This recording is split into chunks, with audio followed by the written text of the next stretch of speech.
Hello दोस्तों, future online tutor के free Hindi tutorial channel में आप सभी का फिर से स्वागत है। दोस्तों, जैसा कि आपको पता है कि हमारी CSS एडवांस की सीरीज़ चल रही है, जिसमें आपने काफ़ी सारी चीज़ें सीखी हैं। अगर आपने अभी तक हमारे चैनल पे इसको नहीं देखा है तो आप प्लेलिस्ट में जाकर ये CSS एडवांस की प्लेलिस्ट को सेव कर लीजिए ताकि आप इसको देखते रहें। आज तो इसी प्लेलिस्ट में एक और वीडियो हम बनाने जा रहे हैं जिसमें CSS टेक्स्ट इफेक्ट के बारे में हम काफ़ी चीज़ें पढ़ेंगे। और अगर इसको बताने से पहले अगर आपने हमारे चैनल को सब्सक्राइब नहीं किया तो इसे सब्सक्राइब कर लीजिए, और अगर आपको ये वीडियो अच्छी लगती है तो इसे लाइक करना ना भूलें। चलिए हम शुरू करते हैं CSS टेक्स्ट इफेक्ट के बारे में। चलिए उसको शुरू करने के लिए हम जाते हैं अपने HTML डॉक्यूमेंट में। देखिए, HTML डॉक्यूमेंट में हमने कुछ चीज़ें पहले से ले रखी हैं, जैसे कि HTML हमने पूरा डॉक्यूमेंट बना रखा है जिसमें हमने एक लिंक दे रखा है स्टाइल शीट का, जो कि स्टाइल शीट हमने यहाँ पे बनाई, इसमें अभी कुछ हमने लिखा नहीं है।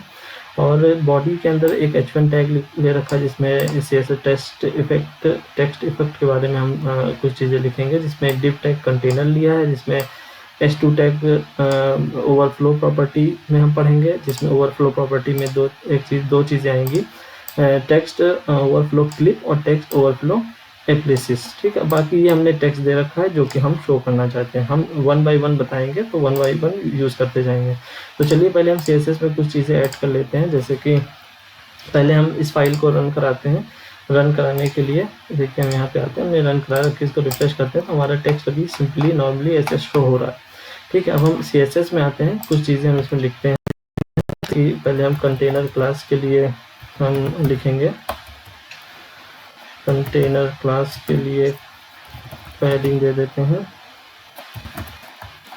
Left 20 pixel and then H1। Container class के अंदर ये जो कंटेनर क्लास है, ये कंटेनर क्लास यानी कंटेनर, ये पूरा डिव हमने ले रखा है जो यहाँ पे बंद है। ठीक है, ये पूरी चीज़ें हम इसी में करेंगे। तो इसके अंदर जो हमने H1 ये H1 टैग है, इसकी हम स्टाइलिंग करेंगे। ठीक है, पहले हमने कंटेनर क्लास H1 टैग हम करते हैं, कलर इसका दे देते हैं F एंड टेक्स्ट अलाइन हम कर देते हैं सेंटर। ठीक है, और बैकग्राउंड कलर हम कर देते हैं, एक कोड दे देते हैं जो कि है 821C99। ठीक है, अब एक मार्जिन दे देते हैं, मार्जिन 0px, पैडिंग मार्जिन कुछ नहीं देते हैं, ये पैडिंग 0px। ठीक है, अब क्या करते हैं, इसको थोड़ा सा रन करा के देखते हैं कि ये कैसा शो होता है, ये देखते हैं। ठीक है, तो कंटेनर क्लास में जो हमने पैडिंग दी थी लेफ्ट से, वो ये देखिए लेफ्ट से इतनी पैडिंग छूट गई 120 पिक्सल, और बाकी जो H1 टैग के अंदर हमने ये जो दिया वो देखिए ये पूरा, ये यहाँ पे कलर जो हमने कलर कोड दिया था वो ये था, और जो ये कलर कोड दिया है FFF ये वाइट वाला है। ठीक है, इतना तो आपको पता ही होगा, ये CSS का बेसिक है। अब हम आगे चलते हैं, H2 टैग पे हम काम करते हैं। H2 टैग पे कलर हम देते हैं रेड लिख देते हैं कलर कोड। अब हम आके यहाँ पे रिफ्रेश करते हैं, देखिए H2 टैग जितने भी हैं वो रेड कलर हो चुके हैं। ठीक है, अब हम नीचे आते हैं और इसमें लिखते हैं डॉट test1 डॉट test2। ठीक है, यानी अब जो हम फंक्शन प्रॉपर्टी लगाने जा रहे हैं, ये जो test1 क्लास हमने ली है इस पे, और test2 इस पे, यानी क्लिप और इप्लिस हम बताने जा रहे हैं कि टेक्स्ट ओवरफ्लो में क्लिप और इक्लिप्स ये क्या होता है। तो इसके लिए हमें वाइट स्पेस का मतलब होता है जो हम खाली स्पेस खत्म करते हैं, वो नो रैप पहले हम लिख लेते हैं, फिर आपको बताते हैं क्या है। 200 पिक्सल ले लेते हैं और बॉर्डर ले लेते हैं 1px सॉलिड 00000। ओके, इसको सेव करते हैं। इसमें एक और प्रॉपर्टी ऐड करते हैं ओवरफ्लो की, ओवरफ्लो हिडन। ठीक है, अब इसको रन करते हैं। अब इसको रन करते हैं। ये देखो, ठीक है। अब इसमें क्या है कि इसमें जो हमने प्रॉपर्टी यूज़ करी है वो हिडन की यूज़ करी है, यानी जो ओवर टेक्स्ट जो हमारा बाहर जा रहा था, यानी अगर हम इसको हटा देते हैं, इसकी डिफ़ॉल्ट वैल्यू जो विजिबल होती है, अगर हम इसको हटा भी देते हैं, ठीक है, अगर इसमें कुछ नहीं डालते हैं तो देखिएगा, ये देखिए विजिबल, यानी ये पूरा टेक्स्ट विजिबल हो रहा है अभी दोनों में, ठीक है। ये क्लिप है, ये इप्लिप्स है, तो इसमें अभी हो रहा है। तो अब क्या करते हैं, इसमें हिडन ही रखते हैं, ठीक है। और नो रैप हमने ये यहाँ पे नो रैप रखा है, अगर हम इसको नो रैप नहीं रखते हैं, ठीक है, इसको भी हटा देते हैं, इसको भी हटा देते हैं, तो देखते हैं, ये देखिए रैप नहीं होगा, फिर कॉलम जो टेक्स्ट के हिसाब से जो हमने ये बॉक्स दिया है वो बॉक्स ऑटोमेटिकली एडजस्ट हो जाएगा। तो नो रैप का मतलब यही है यहाँ पर। तो नो रैप हम इसमें वापस से कर देते हैं और वापस से हिडन कर देते हैं। तो इससे क्या होगा, जो बॉक्स के अंदर होगा वो टेक्स्ट बॉक्स के अंदर ही रहेगा। अब हम चलते हैं अपनी अगली प्रॉपर्टी जो हमने यहाँ पे बताई है, क्लिप और इप्लिप्स, ठीक है। तो क्लिप में क्या होता है, अभी इसमें यहाँ आते हैं डॉट test1 पे हम क्लिप लगाएंगे, क्लिप प्रॉपर्टी यूज़ करेंगे। इसमें क्या करेंगे, टेक्स्ट ओवरफ्लो इसमें लिख देते हैं क्लिप, ठीक है। देखते हैं क्या होता है, रिफ्रेश करते हैं, ठीक है। अभी आपको नहीं समझ में आएगा, लेकिन हम दूसरी भी प्रॉपर्टी लिख लेते हैं, test2 और txt टेक्स्ट ओवरफ्लो इलिप्सिस, ये देखिए। अब देखिए हमने इस पे तो पहले बॉर्डर और ये सब लगा दिया था। तो अब देखिए टेक्स्ट जो टेस्ट ये वाला है, टेस्ट वन जो हमने एक क्लास ली थी ये वाली, इस पे जो हमने लगाया क्लिप, ठीक है, क्लिप लगाया, ठीक है। और test2 जो ये वाला जो है test2, ये वाला जो है कंटेनर, इसके अंदर इलिप्सिस लगाया। तो जब हमने यहाँ पे रिफ्रेश किया तो देखिए यहाँ पे क्या हुआ, क्लिप में जो जितना भी इसके अंदर मैटर है वो इसी के अंदर क्लिप हो गया है, ठीक है। और जो यहाँ पे हो गया है, जो यहाँ पे है, यहाँ पे 3 डॉट आ गए, 3 डॉट आ गए हैं। तो इसमें क्या है कि इसका मतलब इसके आगे भी टेक्स्ट है, इसका मतलब ये हुआ इसका मतलब, ठीक है। और अगर हम ये चाहते हैं कि हम इस पे माउस ले जाएं और हमें वो मैटर शो हो जाए, तो हमें क्या करना होगा, हमें यह करना होगा कि इसमें यहाँ पर आकर हम लगा देते हैं p.test होवर, ठीक है। जब होवर करें, जब माउस ले जाएं हम इसके ऊपर, तो क्या होना चाहिए, ओवरफ्लो जो हो वो विजिबल हो जाए। देखते हैं, इसको रिफ्रेश करते हैं, एक सेकेंड कुछ, हाँ। तो देखिए जब हम चाहते हैं कि अगर हम इसके ऊपर माउस लाएं तो ये हमें मैटर दिखाई दे, तो यहाँ पर हम लिखेंगे p.test2 होवर। जब हम इस पे test2 वाले पे जब हम ले जाएंगे, यानी test2 मतलब इसके ऊपर जब हम माउस ले जाएंगे अपने ब्राउज़र पर, तो वो हमें विजिबल दिखाई देगा, ओवरफ्लो विजिबल कर दिया। अब हम इसको रिफ्रेश करते हैं और देखिए यहाँ पे माउस ले जा रहे हैं तो जो मैटर है वो विजिबल हो रहा है, ठीक है। इसी तरह जैसे इसका भी बंद है तो इसका भी हम आके यहाँ पे कर सकते हैं, p.test1 और होवर, एंड यहाँ पे लिख सकते हैं ओवरफ्लो जो है वो जो हिडन है वो विजिबल हो जाए जब हम इसको ले जाएं। तो यहाँ के आप रिफ्रेश करते हैं और देखिए इसका भी दिख रहा है, ठीक है। तो आपको क्लिप और इप्लिसेस का मतलब समझ में आ गया है, यानी क्लिप में जो जहाँ पे टेक्स्ट है वहाँ से ब्रेक हो, बॉक्स के बाद से ब्रेक हो जाएगा, और ये जो इप्लिसिस में है वो 3 डॉट आ जाता है, मतलब इसका मतलब इसके आगे भी टेक्स्ट कंटिन्यू है। उसको हम शो करने के लिए ऐसे हम लगा सकते हैं, जब माउस होवर करें इसके ऊपर तो हमें टेक्स्ट शो हो जाए।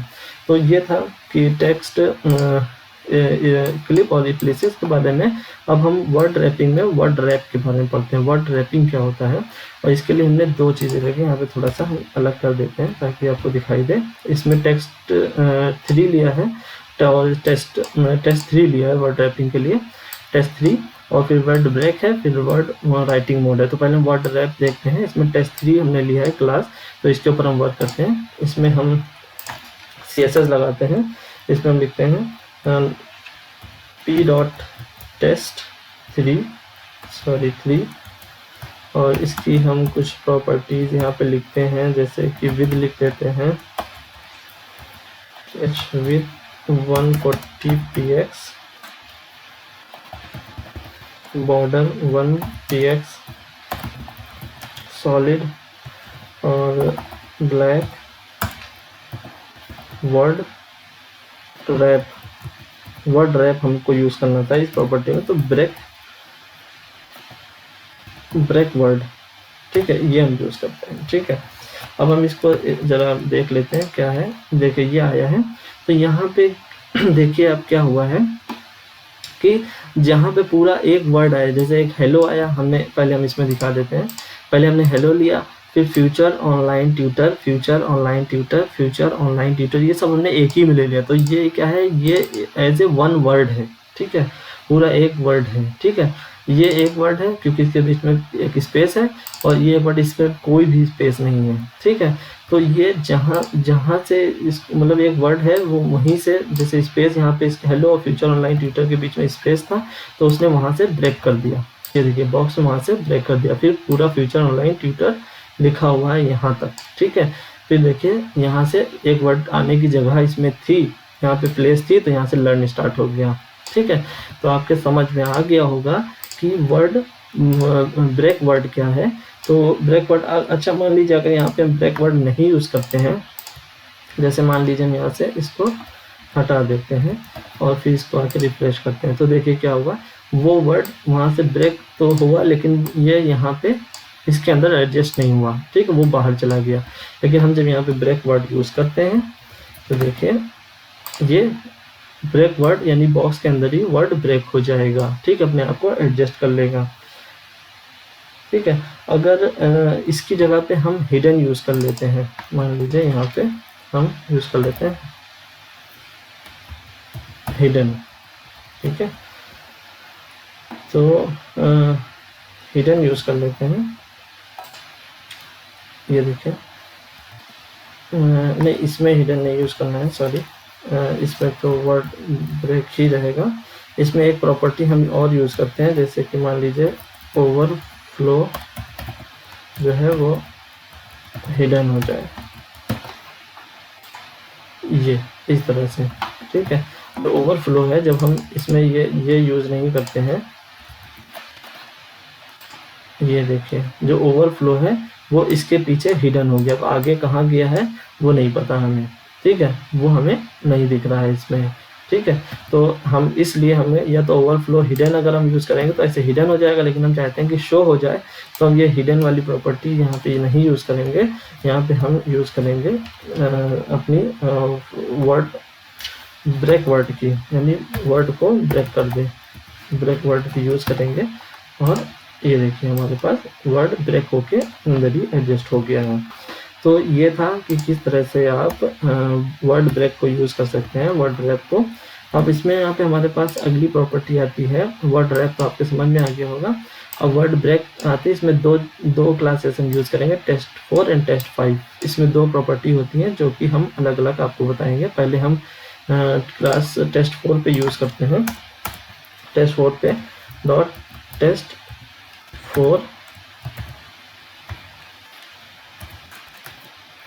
.test4 इसमें हम विद ले लेते हैं, विद 200 पिक्सल, बॉर्डर ले लेते हैं 1 px सॉलिड, और कलर लेते हैं ब्लैक ही। ठीक है, नहीं इसमें नहीं लेते हैं, इसमें सिर्फ हम लिख देते हैं एक line word break keep all. ठीक है, देखते हैं क्या आता है।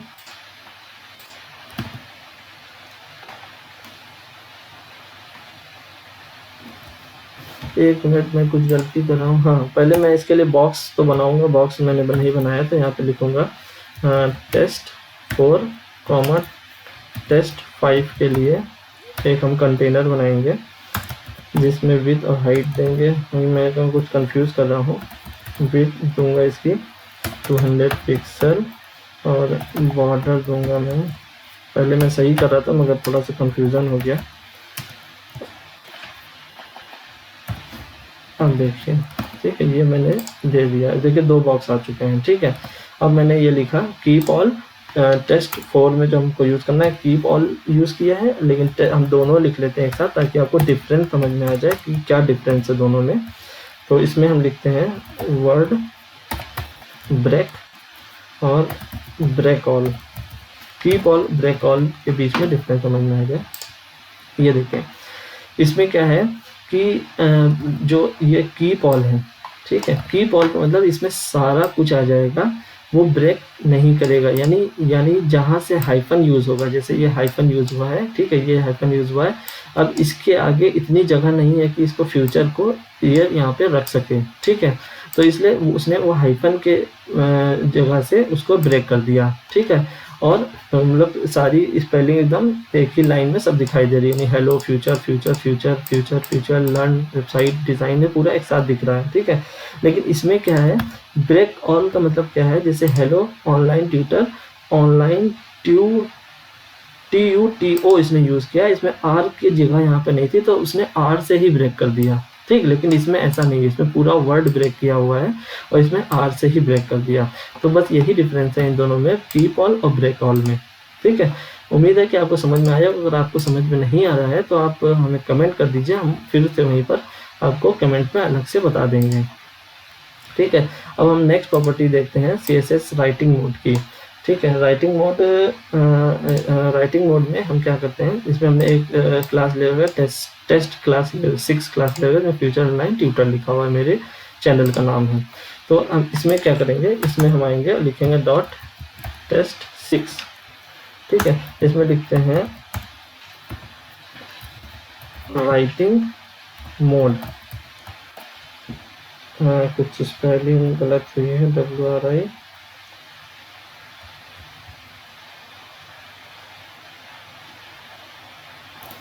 तो इसमें हमने लिखा है राइटिंग मोड।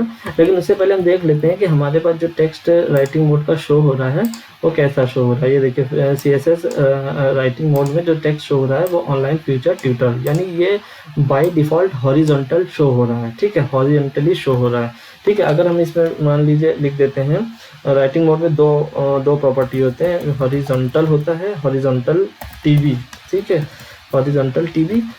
तो इसमें हम रिफ्रेश करते हैं तो ये हॉरिजॉन्टल ही शो होगा क्योंकि बाय डिफ़ॉल्ट हॉरिजॉन्टल ही लेता है टेक्स्ट, ठीक है। अगर हम इसकी जगह पर हम यूज़ करते हैं वर्टिकल RL, ठीक है, तो इसमें हम रिफ्रेश करते हैं तो ये देखिए वर्टिकल हमारा टेक्स्ट जो है वर्टिकली यहाँ पे शो हो रहा है। अब आप इसको CSS की मदद से और भी क्रिएटिव बना सकते हैं, और भी अच्छा बना सकते हैं, बोल्ड कर सकते हैं, इटैलिक कर सकते हैं, और मतलब जो भी आपको CSS में जो भी आपको चीज़ें आती हैं सब सारी चीज़ पे लगा सकते हैं। तो बेसिकली ये था कि आप टेक्स्ट इफेक्ट में क्या क्या डाल सकते हैं। तो ये आज हम लोग ने काफ़ी कुछ सीखा, इसमें राइटिंग मोड सीखा, ब्रेक वर्ड सीखा, जिसमें ब्रेक वर्ड में 2 प्रॉपर्टीज़ थी, पहली थी कीप ऑल और दूसरी थी ब्रेक ऑल, ठीक है। तो इसी तरह से हम लोग ने वर्ड रैप भी सीखा। वर्ड रैप में हम लोग ने जो है यहाँ पे ब्रेक वर्ड सीखा, ठीक है। फिर उसके बाद फिर उससे पहले हम लोग ने क्लिप सीखा था और इलिप्सिस सीखा था, ठीक है। तो इस तरह से हम लोग ने काफ़ी चीज़ें सीखी। अगर आपको वीडियो बहुत अच्छी लगी हो तो आप इसे लाइक कीजिए और अपने दोस्तों में शेयर करना ना भूलें। और अगर आपने हमारे चैनल को अभी तक सब्सक्राइब नहीं किया है तो सब्सक्राइब कर लीजिए, और इसी तरह हमें अपना प्यार देते रहिए ताकि हम आगे इतनी अच्छी वीडियो बनाते रहें। और हम मिलते हैं नेक्स्ट वीडियो में।